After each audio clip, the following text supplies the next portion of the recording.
L'homme, en train de faire ses besoins, découvre quelque chose d'étrange. Alors que la fin du monde est déjà arrivée, un groupe de personnes étrangères se dirige droit vers lui. Il se retourne immédiatement et se réfugie dans son camp. Il faut savoir qu'après 10 ans de l'apocalypse, il ne reste plus que moins de 5000 personnes sur Terre. Et maintenant, un groupe armé de couteaux apparaît, ce qui ne peut signifier qu'une chose.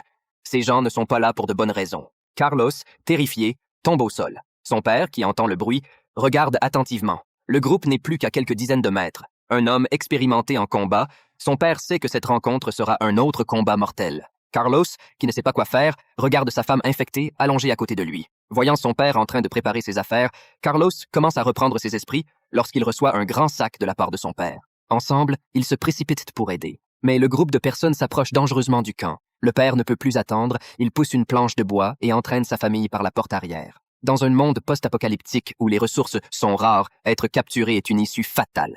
Il ne reste plus d'autre choix que de fuir. Le père ouvre une trappe à côté et, pour protéger son fils et sa belle-fille, les pousse à l'intérieur. Il se retrouve seul, face au groupe. Finalement, il succombe sous le nombre. Le couple, voyant la scène, est pris de terreur et de tristesse. Mais pour survivre, ils doivent retenir leurs pleurs. Ensuite, le groupe fouille la petite maison, emportant tout ce qui peut être utile. Pendant ce temps, quelqu'un remarque les affaires que Carlos a perdues en fuyant. À l'intérieur, ils découvrent des médicaments très précieux et leur joie est immense. Depuis l'apocalypse, la plupart des gens ont été infectés par des bactéries et survivent seulement grâce à des médicaments. La femme de Carlos, elle-même, doit prendre ses pilules pour survivre. Mais maintenant, ces médicaments ont été volés. Carlos regarde impuissant le groupe partir après avoir pillé toutes leurs ressources. À ce moment-là, le leader du groupe qui passait au-dessus de leur cachette remarque quelque chose d'anormal. Il essaye de soulever la couverture au-dessus de Carlos pour vérifier, mais Carlos le retient fermement, appliquant tout son poids. Le leader échoue dans sa tentative. Intrigué, il s'approche du trou rond pour examiner de plus près.